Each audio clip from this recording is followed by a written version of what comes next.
आंबोऱ्याच्या गा चन्ने सर्व वाले पारड शिंग्याच्या व सती मायले शेगावच्या गा गजानन बवाले दान कराव पाचिया बोटान आंबोऱ्याच्या गा चन्ने सर्व वाले दान करा माऊल्यानो पाचिया बोटान.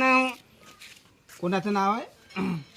हा, ढोलबाजीचे धान पावले हो, ढोलबाजीचे धान पावले हो. दान केले गा मोठ्या महून, दान केले बाई मोठ्या महून. शेगावच्या गा गजानन बवाले आंबोऱ्याच्या गा चन्ने सर्व वाले पारड शिंगाच्या व सती मायले शेगावच्या गा गजानन बवाले